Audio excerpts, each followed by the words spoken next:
नमस्कार दोस्तों, wisdom with Rahul Kumar classes में आप सभी का बहुत बहुत स्वागत है। चलते हैं, हम साइंस के क्वेश्चन डिस्कस करते हैं। तो पहला क्वेश्चन है 19 नंबर, बीटा किरणें किस प्रकार का आवेश वहन करता है। तो बीटा किरणें ऋणावेश वहन करता है, ये आपको पता ही है।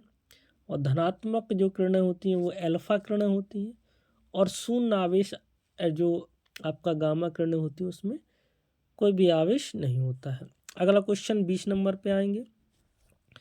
तो गामा किरणें किससे बनी होती हैं। तो गामा किरणें ऑप्शन डी दिया है, विद्युत चुम्बकीय तरंगें किससे बनी होती हैं, विद्युत चुम्बकीय तरंगों से जो गामा किरणें बनी होती हैं। ठीक है, इसके बाद अगला क्वेश्चन आएंगे 21, गामा किरणें क्या होती हैं। तो गामा किरणें एक उच्च ऊर्जा वाली तरंगें होती हैं। क्या होती हैं, सी ऑप्शन दिया है, रेडियो सक्रिय पदार्थों द्वारा उत्सर्जित उच्च ऊर्जा युक्त किरणें होती हैं। क्या, गामा किरणें। ठीक है, ऑप्शन इसका सी सही हो जाएगा। अगला क्वेश्चन आएंगे हम लोग 22 नंबर, निम्नलिखित में से किस किरण की वेधन क्षमता सबसे अधिक होती है। तो जो वेधन क्षमता होती है वो गामा किरण की सबसे अधिक होती है, और गामा किरण की ही सबसे अधिक ऊर्जा होती है। ठीक है, वेधन क्षमता की बात करें चाहे ऊर्जा की बात करें तो गामा किरण ही हम ऑप्शन में लगाएंगे। तो आपका ये सी आंसर हो जाएगा। क्या हो जाएगा, आपका ये सी आंसर सही हो जाएगा। ओके, सी आंसर आपका सही हो जाएगा। इसके बाद आते हैं 23 क्वेश्चन पे, निम्नलिखित में से किस किरण की आयनन क्षमता सबसे कम होती है। तो आयनन क्षमता की बात करें तो आयनन क्षमता सबसे कम जो होती है वो गामा किरण की ही होती है, और आयनन क्षमता अगर सबसे अधिक की बात करेंगे तो अल्फा किरण की सबसे अधिक हो जाएगी। आयनन क्षमता सबसे अधिक अल्फा किरण की, और आयनन क्षमता सबसे कम गामा किरण की। ठीक है, अगर ऊर्जा की बात करेंगे, ऊर्जा कम किसकी होगी तो अल्फा किरण की होगी। वेधन क्षमता कम किसकी होगी, अल्फा किरण की होगी। ठीक है, तो इसमें आंसर क्या हो जाएगा 23 में, निम्नलिखित में से किस किरण की आयनन क्षमता सबसे कम होती है। तो इसमें गामा किरण की हो जाएगी। अगला क्वेश्चन 24, निम्नलिखित में से किस किरण की आयनन क्षमता सबसे अधिक होती है। तो हमने इसको बता ही दिया है, आयनन क्षमता किसकी अधिक होगी, अल्फा किरण की होगी। किसकी होगी, अल्फा किरण की होगी। किसकी होगी, अल्फा किरण की। ठीक है, इसके बाद अगला क्वेश्चन आएंगे हम 25 में, समस्त रेडियो सक्रिय पदार्थ क्षय होने के पश्चात किस में अंतिम रूप से बदल जाता है। ठीक है, तो इसका आंसर होता है सीसा। क्या हो जाएगा, इसका आंसर क्या हो जाएगा, सीसा आंसर हो जाएगा।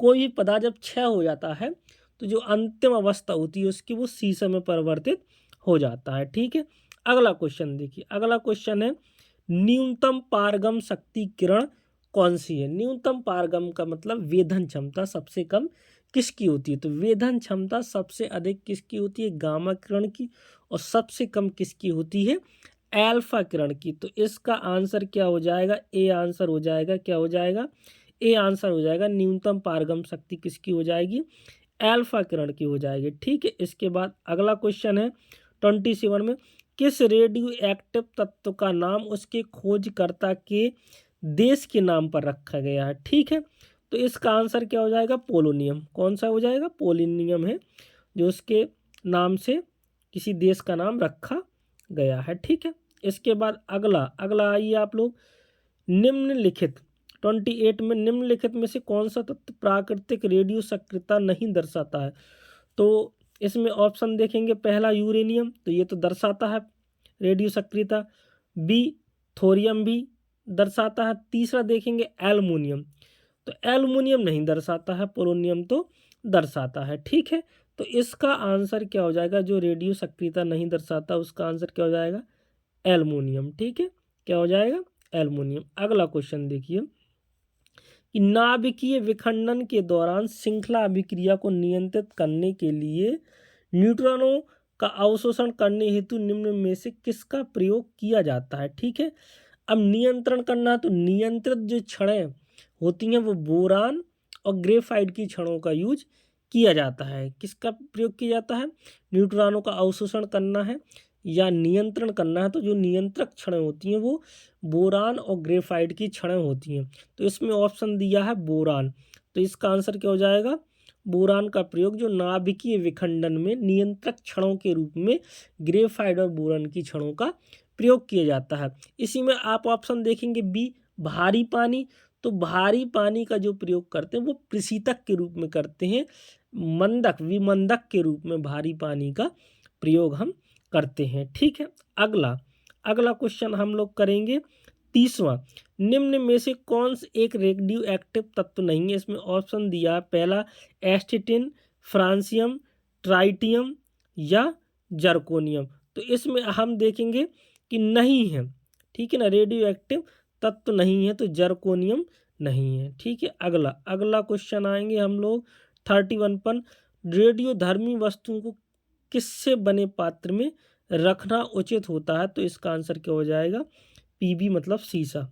इसमें रेडियो एक्टिव जो धर्मी वस्तुओं को रखने में अच्छा रहता है। ठीक है, इसके बाद अगला क्वेश्चन, एक बीटा कण के उत्सर्जन से परमाणु संख्या और परमाणु द्रव्यमान में क्या परिवर्तन होता है? ठीक है, 32वां क्वेश्चन, कि अगर बीटा कण उत्सर्जित हो रहा है तो हमने इसको पहले भी बता चुके हैं कि जब बीटा कण का उत्सर्जन होगा तो परमाणु क्रमांक में 1 की वृद्धि होगी। क्या होगी?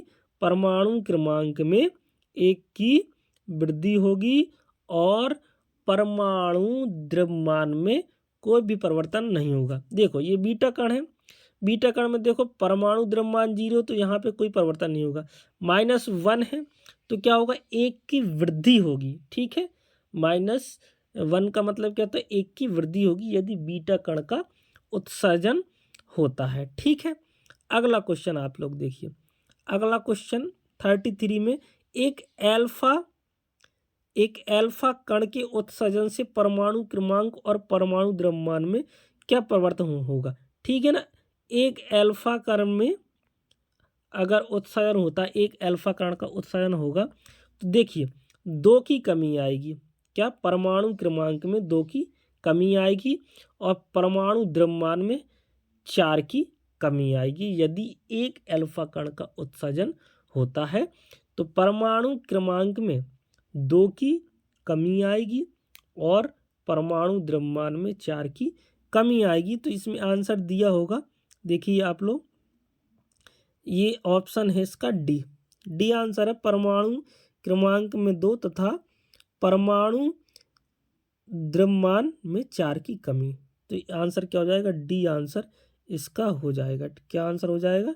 डी आंसर हो जाएगा। ठीक है, तो ये क्वेश्चन थे आपके कुछ, बाकी के क्वेश्चन अगली क्लास में डिस्कस करेंगे। सभी स्टूडेंट्स को बहुत बहुत धन्यवाद।